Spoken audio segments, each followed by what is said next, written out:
Você pode repetir isso comigo? Diga: mentalidade de reino. A palavra de Deus nos diz lá em Provérbios capítulo 13, o verso de número 22, que o bom homem deixa uma herança aos seus filhos. Você pode dizer amém? Quando nós olhamos para essa declaração com o pano de fundo do comissionamento de Adão e Eva lá no Éden, para serem fecundos, para multiplicarem e dominarem a terra, nós entendemos que eles deveriam estender as fronteiras do jardim. Nós entendemos que a vontade de Deus era que a partir deles o reino ele fosse expandido de geração a geração. Amém? Queridos, a natureza do reino é que ele está sempre expandindo. O profeta Isaías ele declarou assim: olha, e o aumento do seu governo e paz não haverá fim. Amém? Note que o destino do reino é avançar, é crescer, é romper fronteiras. E isso nos alcança tanto individualmente como corporalmente. Assim declara a palavra do Senhor. Fica claro que, dada a natureza do reino e a sua comissão original lá no Éden, para Adão e Eva, Deus pretendia que o seu reino avançasse. Aliás, é por isso que hoje nós estamos aqui. Porque o reino, ele avançou e ele nos alcançou, amém? Mas ele não pode parar em nós. Ele precisa seguir adiante. Porque a sua própria palavra declara que esse reino, ele não tem fim.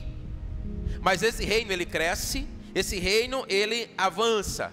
Então, nesse sentido, o ingrediente-chave nesse processo de expansão é a herança.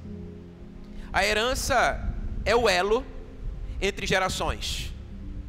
É aquilo que nós deixamos para aqueles que virão e para aqueles que levarão adiante aquilo que nós temos trazido até agora. É o que cada geração recebe da geração anterior e depois passa para a próxima. Cada geração levantada na terra tem, portanto, uma responsabilidade. Nós temos uma responsabilidade. E nós precisamos atentar para essa grande responsabilidade que é colocada nas nossas mãos.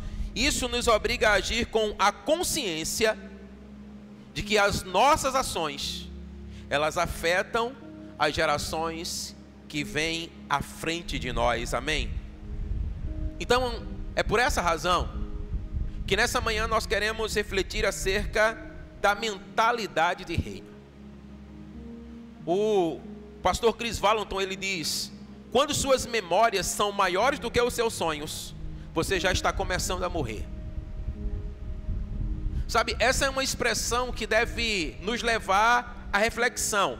Mas o que é que essa expressão ou essa afirmação tem a ver com mentalidade de reino? Certamente você já experimentou em sua vida algum tipo de influência negativa que lhe marcou destrutivamente, sim ou não? Isso faz parte do processo da vida. Não é o que desejamos, mas é o que muitas vezes experimentamos. Nós tanto somos marcados destrutivamente, como infelizmente acabamos por marcar alguém assim também. Mas é preciso compreender que essas marcas, elas não podem nos fazer parar. Essas marcas, elas não podem nos deter. É preciso ir adiante. Você pode dizer amém? Em Lamentações, Jeremias, ele disse assim: olha, eu quero trazer à memória aquilo que me traz esperança. Amém? Sabe, os sonhos de Deus ao nosso respeito nos trazem esperança. Muito mais do que as experiências que nós temos na vida, nós precisamos atentar para aquilo que o Senhor tem declarado ao nosso respeito. O mesmo Jeremias, ele disse assim: olha, eu é que sei os pensamentos que eu tenho a respeito de vós, pensamentos de paz e não de mal, para lhes dar um futuro e uma esperança. Amém? Note que os sonhos de Deus a nosso respeito são maiores e melhores do que os nossos próprios. E nós precisamos então voltar os nossos olhos para Ele. Aquilo que o Senhor Deus diz ao nosso respeito deve ser a influência mais poderosa das nossas vidas. Amém? Aquilo que o Senhor tem declarado sobre você deve ser o que te motiva. Aquilo que o Senhor tem declarado sobre você é o que deve lhe impulsionar, é o que deve lhe fazer acordar todas as manhãs, é o que deve fazer você lançar a mão no arado e não olhar para trás. Amém? Porque aquilo que Ele tem declarado certamente é infinitamente maior do que aquilo que você possa pensar, pedir ou imaginar. Então aquilo que Deus diz ao nosso respeito é ou deve ser o nosso maior encorajamento. Amém? O Senhor, Ele tem escrito uma história linda para cada um de nós. Agora note comigo que o Senhor nos declara acerca das nossas vidas. Lá em 1 Pedro capítulo 2, verso 9, a palavra diz assim: olha, vocês são a geração eleita, o sacerdócio real, a nação santa, o povo de propriedade exclusiva de Deus, a fim de proclamar as virtudes daquele que vos chamou das trevas para a sua maravilhosa luz. Você pode dizer amém? E Paulo também declarou e disse: nós temos a mente de Cristo. Diga amém. Então entendamos, pensar como Cristo é o único meio viável para que nós possamos cumprir o nosso propósito. Nós não podemos pensar aquém daquilo que o Senhor tem dito ao nosso respeito. A Bíblia nos diz, irmãos, que Davi, ele recebeu uma palavra do Senhor de que no tempo certo o seu filho Salomão seria rei. A Bíblia diz que ele reinaria em seu lugar. E é interessante porque Salomão, ele foi um dos raros líderes de toda a história bíblica que desde o seu nascimento ele foi criado para ser rei. Eu queria que a gente pudesse acompanhar aqui a leitura lá de 1 Crônicas 22, de 8 a 10. Queria que projetasse aqui para nós. 1 Crônicas 22, de 8 a 10. A palavra diz assim, olha: porém veio a mim a palavra do Senhor dizendo: tu derramaste sangue em abundância e fizeste grandes guerras. Não edificarás a casa ao meu nome, porquanto muito sangue tens derramado na terra perante mim. Eis que o filho que te há de nascer será homem de repouso, porque repouso lhe hei de dar de todos os seus inimigos ao redor. Portanto, Salomão será o seu nome, e paz e descanso darei a Israel em seus dias. E ele edificará uma casa ao meu nome, e me será por filho, e eu lhe serei por pai. E confirmarei o teu trono, o trono do seu reino sobre Israel para sempre. Você pode dizer amém? Aleluia, aleluia. Queridos, o livro de Provérbios registra a influência dos ensinamentos de Davi sobre Salomão. Ele diz assim, olha: porque eu era filho de meu pai, tenro e único, amado à vista da minha mãe. E ele também me ensinava e me dizia: retenha o seu coração as minhas palavras. Sabe o que é que isso significa? Que Salomão, ele foi ensinado, ele foi destinado, ele foi criado a partir daquilo que os céus diziam ao seu respeito. E isso faz uma diferença enorme nas nossas vidas. Uma coisa é nós querermos viver a partir de nós, dos nossos impulsos, dos nossos desejos, dos nossos sonhos. E outra coisa, nós sermos guiados por aquilo que os céus têm dito sobre nós. A palavra diz assim, olha, lá em Provérbios 22, de 1 a 3, sobre Salomão: quando te assentares para comer com um governante, considera diligentemente o que é posto diante de ti, e põe uma faca à tua garganta, se fores um homem de grande apetite. Não sejas desejoso das suas iguarias, porque são alimento enganoso. Eu queria chamar a sua atenção para a expressão que diz: quando te assentares para comer com um governante. Note que a palavra não diz se te assentares. Você percebe isso? Mas quando te assentares. Havia uma palavra dos céus sobre a vida de Salomão que lhe dava um destino. Esse era o propósito do Senhor para a sua vida. Então ele disse: olha, quando você se assentar, ou seja, você estará nesse lugar, porque eu tenho projetado isso para a sua vida. Note que não havia dúvidas no coração de Davi acerca de quem seria Salomão. E a palavra, portanto, diz que uma palavra do céu foi liberada sobre a sua vida, e ele foi criado a partir dessa palavra. Sabe, a boa notícia, irmãos, é que existe uma palavra dos céus sobre a sua vida, amém? E sobre a minha vida. E é a partir dessa palavra que nós precisamos conduzir a nossa vida. Porque olha, não há erro nos céus. Então a palavra do céu sobre você é aquilo, é o propósito que o Senhor tem para você, amém? Agora sabe o que é interessante? Porque o Senhor, Ele plantou uma grandeza dentro de nós, mas muitas vezes nós não acreditamos nisso. Porque as mais experiências que nós tivemos na nossa vida acabam por se transformar numa influência maior do que a palavra do céu sobre nós. E muitas vezes isso passa tão desapercebido por nós, mas há uma grandeza que o Senhor mesmo plantou em nós, amém? Novamente Pedro diz assim: olha, vocês são a geração eleita, amém? Fomos eleitos pelo Senhor, o sacerdócio real, a nação santa, o meu povo, assim diz o Senhor, de minha propriedade exclusiva, para que vocês proclamem as virtudes daquele que vos chamou das trevas para a sua maravilhosa luz. Então o Senhor está dizendo para nós: existe uma palavra sobre vocês, a minha igreja. Vocês são o meu povo, vocês me pertencem. Ele nos deu um sacerdócio, Ele confiou algo nas nossas mãos. Ele está dizendo: anunciem. Anunciem a luz na qual vocês vivem, porque das trevas vocês já foram tirados, amém? Portanto, pesa sobre nós esse privilégio e essa responsabilidade. Então nós não podemos perder de vista que o propósito do Senhor para as nossas vidas é parte de um propósito maior.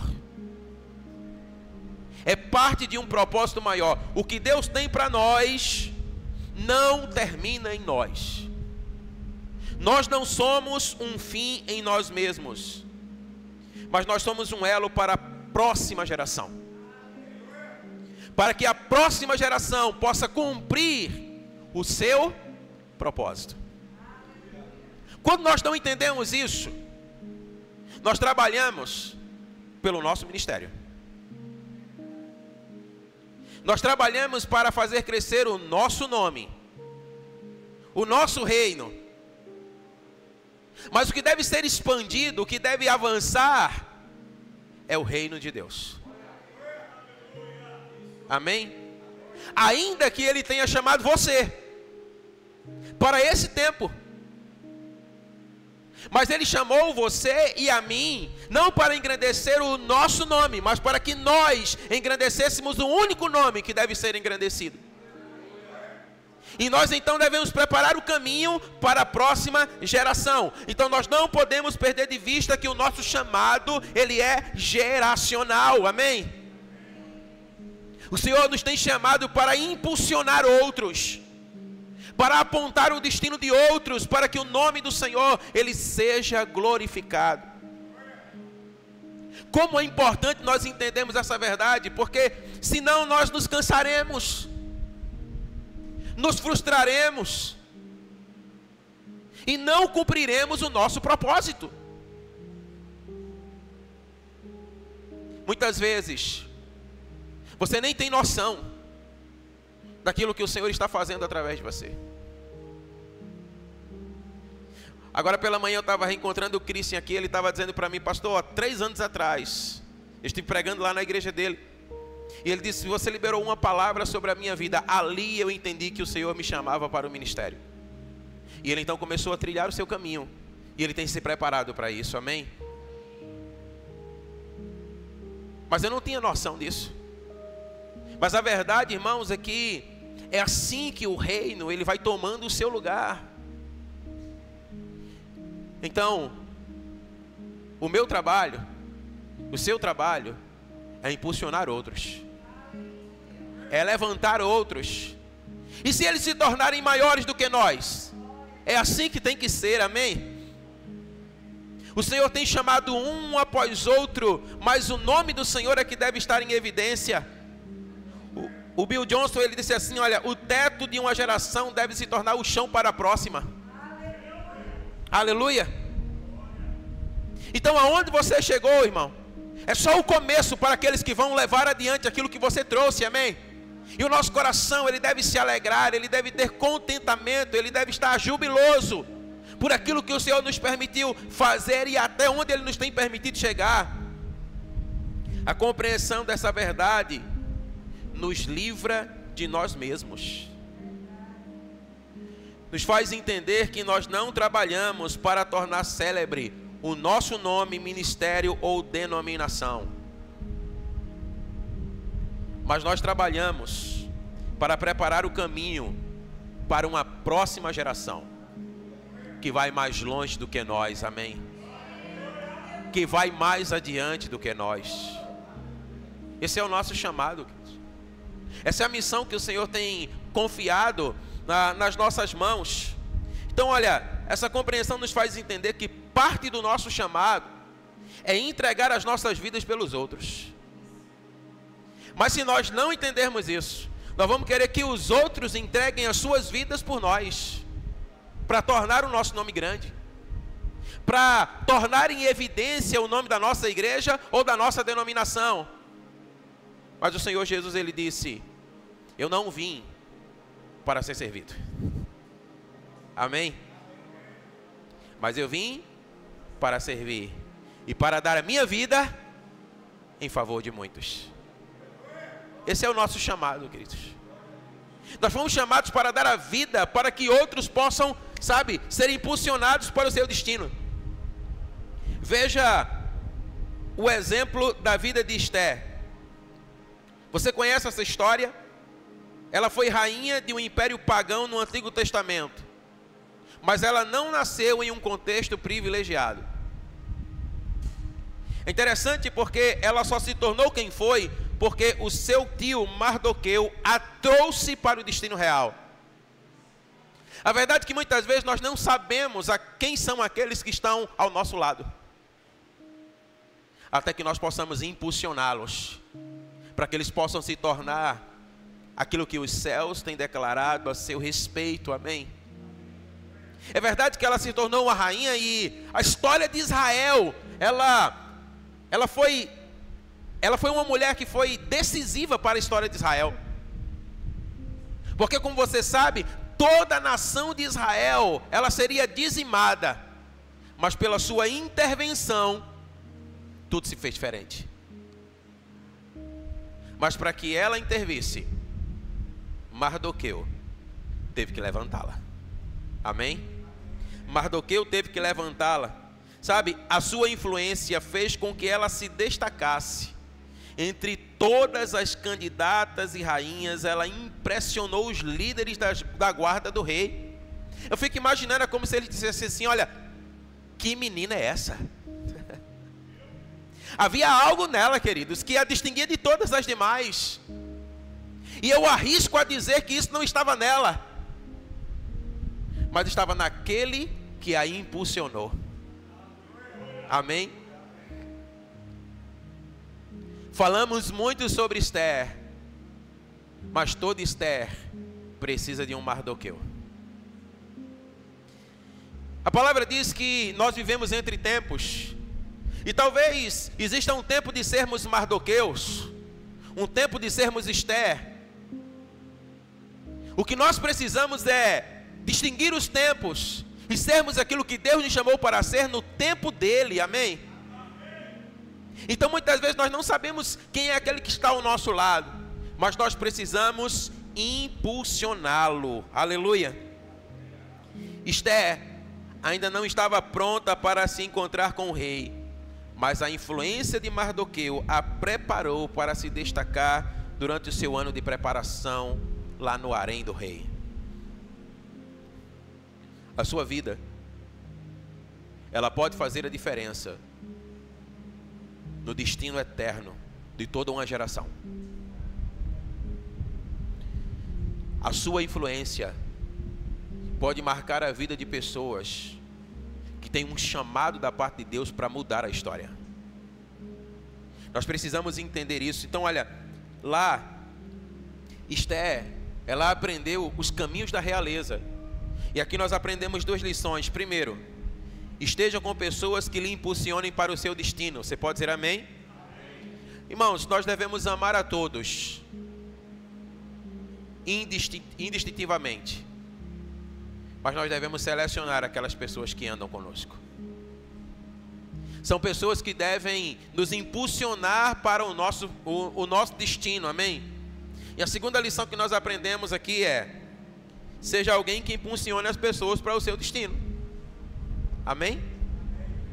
Você é impulsionado, você impulsiona, para que assim a próxima geração possa cumprir o seu destino na terra.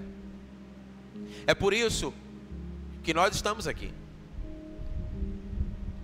Nós estamos aqui para impulsionar. Nós estamos aqui para levantar aqueles, sabe, que serão extraordinários na terra, amém? Extraordinários. E eu vejo muitos aqui nessa manhã. E sobre nós, que somos mais velhos, pesa uma grande responsabilidade. Eles são fortes, irmãos. A palavra de jovens: eu escolhi vocês porque vocês são fortes, amém? Eu estava brincando para o pessoal aí, dizendo assim, olha, que tem uma peladinha aqui na igreja, e aí eu vou lá e jogo, sabe? E depois que termina a pelada, eu fico pensando em desistir de jogar pelada, porque dói tudo, irmão. Até o fio do cabelo que eu não tenho dói. Mas os jovens, eles jogam na segunda, na terça, na quarta, na quinta, na sexta, no sábado, no domingo, o dia todo. E eles não se cansam. O Senhor está dizendo para nós: aquilo que vocês não podem mais fazer, impulsione os outros. Levantem os outros para que eles possam ir e cumprir o seu propósito, amém? A verdade é que nós precisamos despertar a grandeza nos outros. Como eu declarei aqui, o nosso chamado se destina a levantar outros que irão após nós. Olha o que a palavra diz lá em Provérbios 22:6. Ensina a criança no caminho em que deve andar, e ainda quando for velho, não se desviarão dele. Você pode dizer amém? Nós precisamos cultivar um ambiente que traga à tona os planos que Deus tem escondido no coração dessas pessoas. Ensina o caminho, prepara o caminho, cultiva um ambiente onde eles sejam impulsionados, aonde eles sejam preparados. E nesse aspecto nós precisamos aprender a ser proféticos. Um dos grandes males que tem alcançado a igreja é a igreja ter deixado de ser profética. O José Minos, ele diz assim, olha, que quando a igreja ela não é profética, ela é patética. Nós precisamos ser proféticos. Aliás, a palavra vai dizer que o Senhor deixou 5 ministérios para a igreja, e dentre eles está o ministério profético, apostólico, profético, evangelista, pastores e mestres. Amém? Precisamos aprender a ser proféticos. Vamos acompanhar aqui a leitura lá de 1 Samuel 9, de 15 a 21.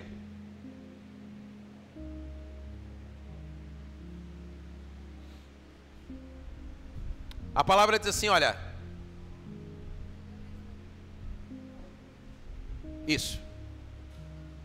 porque o Senhor revelara isso aos ouvidos de Samuel, um dia antes que Saul viesse, dizendo: amanhã, a estas horas, te enviarei um homem da terra de Benjamim, o qual ungirás por capitão sobre o meu povo de Israel, e ele livrará o meu povo das mãos dos filisteus, porque eu tenho olhado para o meu povo, porque o seu clamor chegou a mim.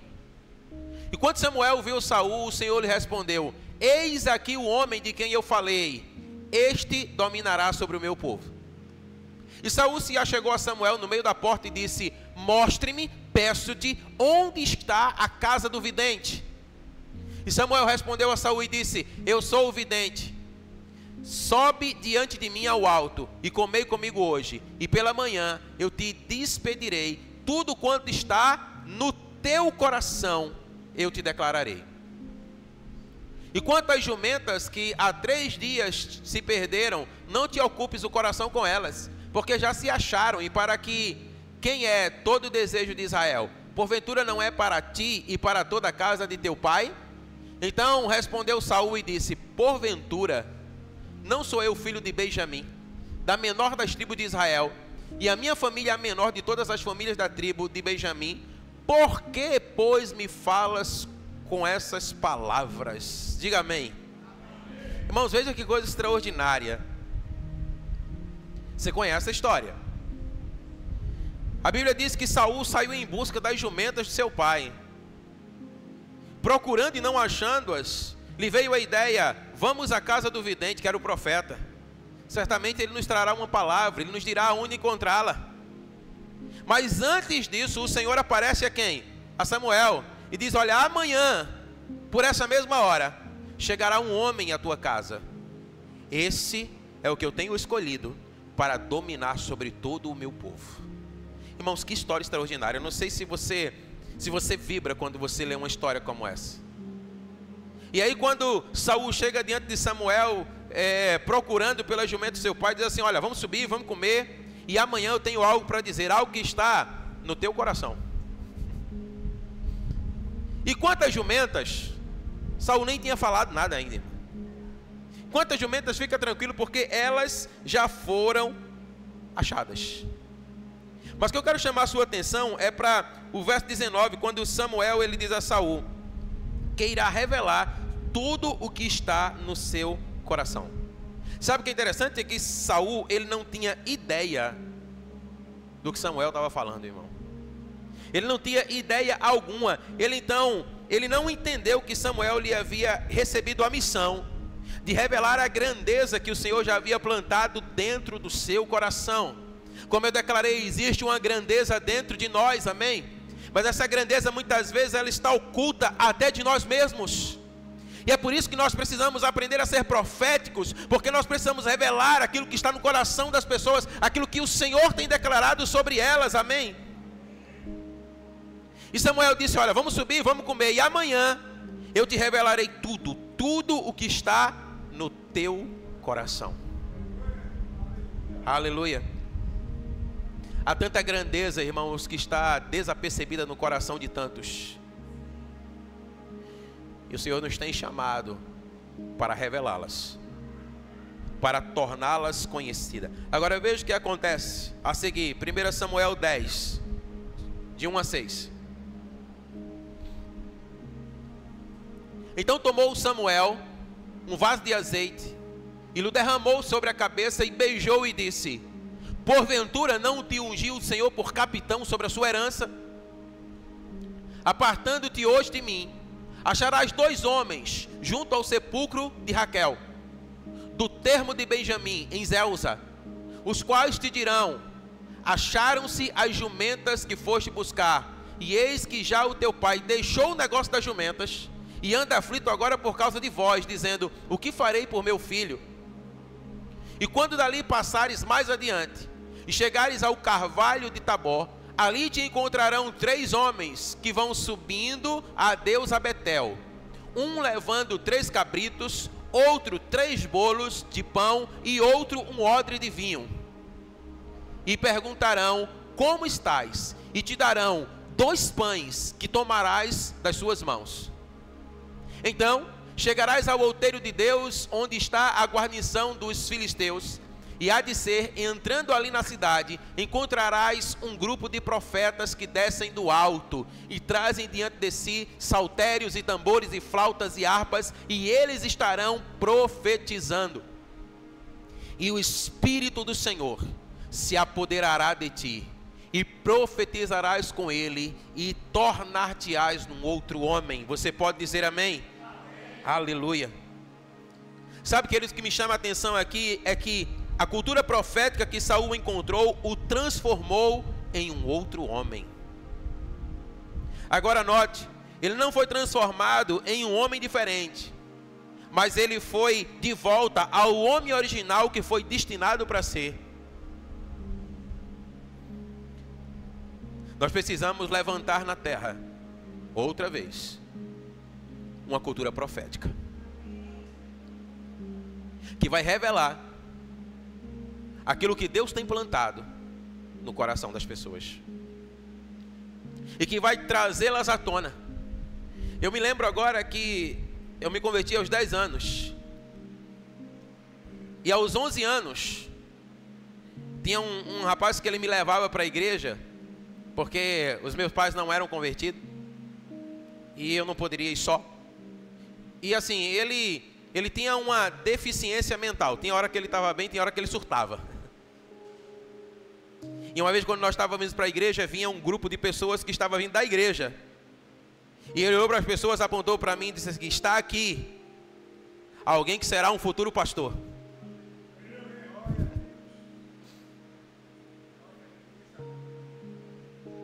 Uma verdade que eu não conhecia, que estava no meu coração, mas que foi trazida à tona. Aquela palavra, irmãos, ela veio como uma bomba no meu coração. E desde então, eu sabia que eu seria pastor. Sabe, o verdadeiro Saul, ele havia se perdido na sua baixa autoestima. Quando ele encontrou uma cultura profética, tudo se transformou. Saul dizia assim: olha, quem sou eu? Eu sou da menor das tribos, e dentro da menor eu sou o menor da minha casa. E o Senhor dizia a seu respeito: há uma herança sobre você. Eu te chamei para você ser capitão sobre o meu povo.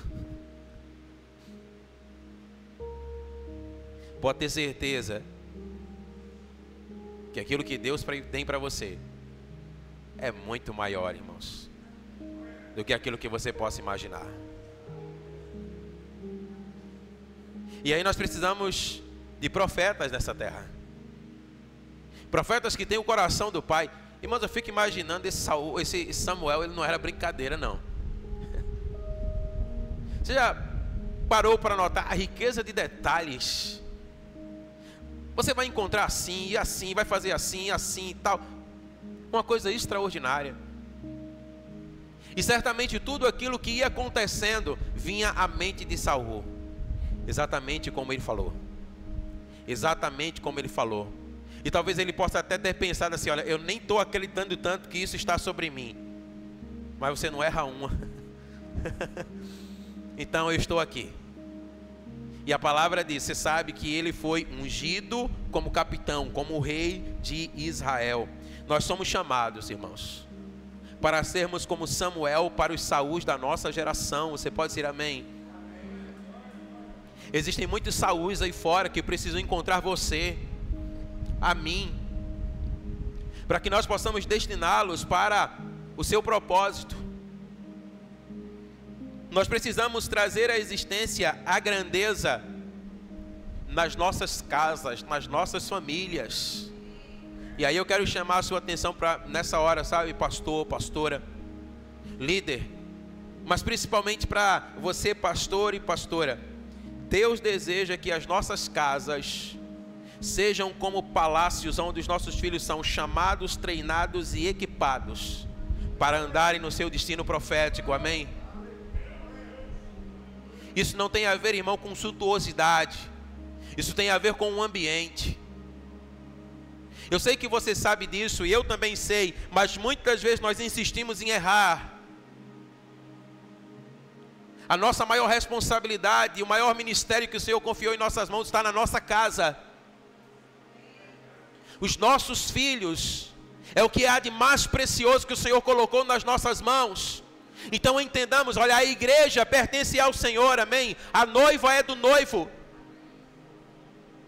E ninguém cuida melhor da noiva do que do noivo. Eu não estou dizendo com isso que nós devemos ser relapsos e negligentes para com a igreja, mas em detrimento disso nós não podemos sacrificar a nossa casa. Nós não podemos sacrificar, irmãos, a nossa família. E aliás, os nossos filhos são aqueles que Deus tem chamado para que eles possam prosseguir aquilo que nós começamos, amém? Mas nós precisamos prepará-los, nós precisamos treiná-los, nós precisamos equipá-los para que eles andem nos seus destinos. Precisamos dar uma atenção especial para a nossa casa, amém? A nossa identidade, irmãos, ela vem do Senhor, você pode dizer amém? Mas ela é comunicada primeiramente pelos pais. Não existe ninguém que marque mais a vida de um filho e uma criança do que o seu pai. Se você não teve um pai, há uma graça dobrada sobre a sua vida. Amém? Mas você, pai, você ministro, você tem uma responsabilidade de preparar os seus, de preparar a sua casa. Aleluia. Nós pais somos responsáveis por ser a voz que ecoa do céu na vida dos nossos filhos. Nós precisamos ser como Samuel foi na vida de Saul, na vida dos nossos filhos. Nós precisamos entender e perceber a grandeza que há dentro do coração deles e mostrar a eles, revelar a eles profeticamente aquilo que o Senhor tem declarado sobre as suas vidas.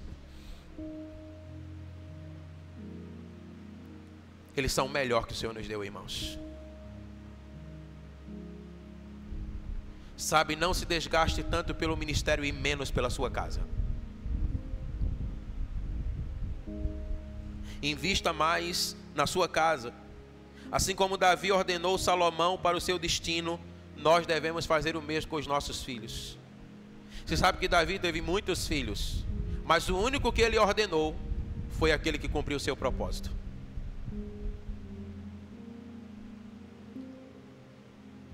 Nós precisamos ser assertivos. Nós precisamos gastar mais tempo com os nossos filhos. Você pode dizer amém?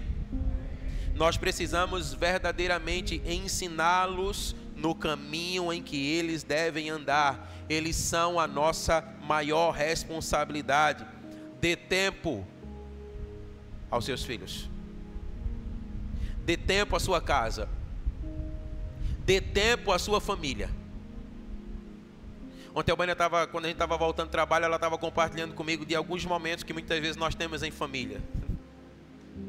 E como isso faz a diferença, irmãos. Às vezes, nós não podemos fazer grandes coisas. Mas não é porque nós não podemos fazer grandes coisas que nós não podemos, então nós não vamos fazer nada. Gasta um tempo com a sua casa. Gasta um tempo com os seus filhos. Ministra sobre o coração deles. Aquilo no que os nossos filhos estão envolvidos deve ser importante para nós, amém? Às vezes você pode até dizer assim, olha, mas às vezes você pode nem compreender tanto. E tem muitas coisas que pode até não ser aquilo que Deus tem para a vida deles. Se é importante para eles, esteja com eles. E no caminho vai ensinando-os aquilo que Deus tem para ele, amém? Como isso faz a diferença, queridos. Como isso faz a diferença. Como sacerdócio real de Deus, nós somos chamados a desenvolver uma cultura na nossa casa, na nossa igreja, na nossa família, que traga à tona o melhor que está nos indivíduos, amém? Abrindo espaço para que eles possam cumprir o seu destino como príncipes e princesas do Senhor. Todos os dias, quando os meus filhos acordam, quando eu abraço minha filha, eu digo para ela, bom dia, minha princesa. E eu digo para o meu filho: bom dia, meu príncipe. Eu estou destinando os meus filhos, irmãos, para que eles sejam aquilo que Deus chamou para ser. Eu estou impulsionando os meus filhos com a grandeza que Deus colocou dentro do coração deles. Quando por alguma razão eles pensam que eles não vão conseguir, nós nos colocamos ao seu lado e dizemos: vocês conseguem. Nós estamos com vocês. Nós temos um chamado. Sabe, nós precisamos criar um ambiente. Saul preparou, ou melhor, Davi preparou o ambiente para Salomão. E Salomão, então, depois ele cometeu alguns erros, mas a palavra se cumpriu sobre a sua vida. Sabe como é que nós fazemos isso? Quando nós tratamos os outros e a nós mesmos, não pelo que somos, mas por aquilo que Deus nos criou para ser, amém? Luiz Hermínio diz uma coisa interessante assim: olha, você não ama as pessoas porque elas merecem, mas porque elas precisam. Você já parou para pensar nisso? Você merecia o amor de Deus? Mas Ele nos amou, amém? Porque nós precisávamos. E agora nós somos chamados a fazer o mesmo. Sabe, às vezes é difícil para nós. Mas sabe quando um drogado passa na rua? Aquele que muitas vezes está até fazendo mal para a vida de pessoas. Nós temos que olhar para eles como os céus olham. Ali vai um príncipe do Senhor. Ele ainda não sabe. Até que alguém diga para ele. Até que alguém diga para ele aquilo que está no coração dele. Talvez ele possa olhar para si como Saul e dizer: ah, você não conhece minha história, você não sabe de onde eu vim, você não sabe pelo que eu passei. Aí você diz assim: vamos subir, vamos comer comigo, e depois eu vou revelar para você tudo aquilo que está no seu coração. Não tenha medo de ser profético, irmão.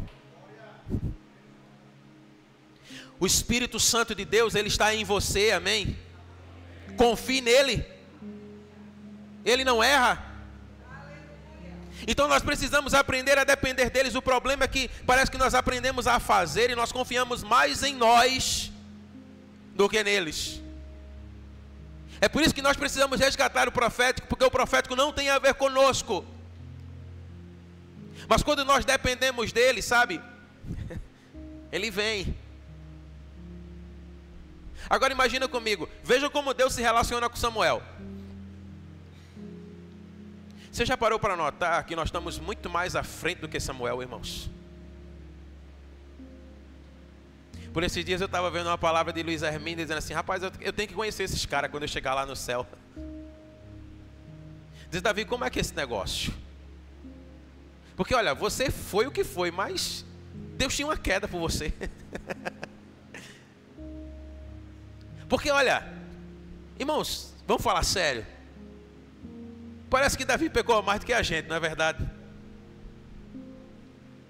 Mas ele era um cara segundo o coração de Deus. Como é que se explica isso?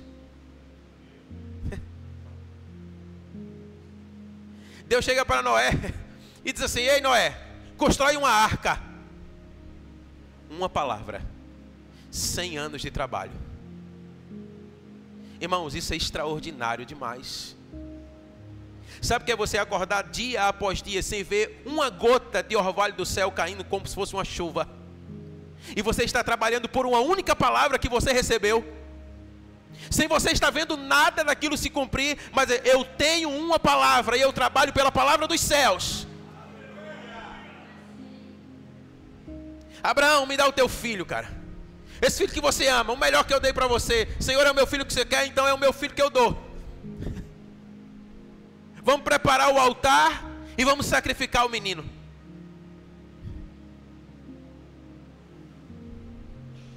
Aí o Luiz Hermínio dizia assim: mas eles também vão querer falar comigo. Aí Luiz Hermínio, será que você tem um tempinho para nós? Eu disse: eu não estou fazendo nada mesmo. E ele disse que eles diriam assim, né? Ele conjecturando: cara, como é ter Deus habitando dentro de você, porque eu não sei o que é isso. Porque eles não tinham o Espírito Santo dentro deles, irmãos. O Espírito Santo vinha sobre eles, depois ia embora. Nós temos o Espírito habitando em nós. O tempo todo Ele está aqui. O tempo todo nós podemos ouvir a sua voz, nós podemos seguir a sua direção, nós podemos ouvir o que Ele está declarando acerca das pessoas. Nós podemos destinar o caminho delas a partir daquilo que Ele tem declarado. Então olha, esse é o nosso chamado, amém? Nós precisamos levantar uma próxima geração.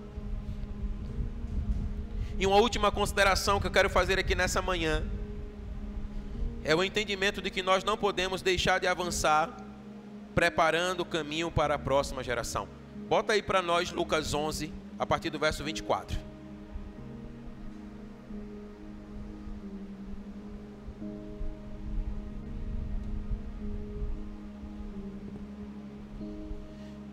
Do 24 ao 26, a palavra diz assim: quando o espírito imundo tem saído do homem, ele anda por lugares secos, buscando repouso. E não achando, diz: tornarei para minha casa de onde saí. E chegando, achando a varrida e adornada, então vai e eleva consigo outros 7 espíritos piores do que ele, e entrando habitam ali, e o último estado desse homem é pior do que o primeiro. Você pode dizer amém?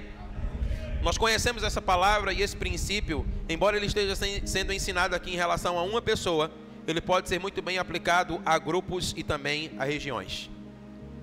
Entenda que a casa para a qual o espírito maligno retorna aqui, ela tanto pode se referir a uma pessoa, como ela pode se referir a uma família, quando pode se referir a uma igreja, quando se pode se referir a uma geografia. Então olha, no reino de Deus, escute bem isso, o único lugar seguro para se estar é no lugar do avanço e da ocupação. Diga amém. Diga comigo: avanço e ocupação.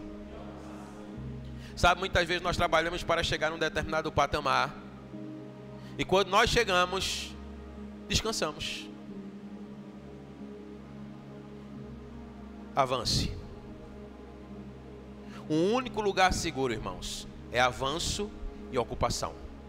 Avanço e ocupação. Ou seja, prepara o caminho para a próxima geração. Você pode dizer amém? O momento em que você trabalha para manter, em vez de aumentar, é o momento em que nós começamos a perder o que nos foi dado. Você lembra da parábola dos talentos? Não foi isso que aconteceu? Enquanto aqueles que trabalharam para reproduzir o que receberam, eles avançaram, eles ocuparam e eles avançaram. E aquele que recebeu e enterrou, até aquilo que lhe foi dado, foi arrancado. Trabalha para levantar aqueles que vão adiante. E já coloca na mente deles que eles precisam trabalhar para aqueles outros que virão, amém? Deus não está satisfeito com a postura de manter terreno. É preciso avançar, estabelecendo a próxima geração. Eu queria que você se colocasse de pé aí, em nome de Jesus.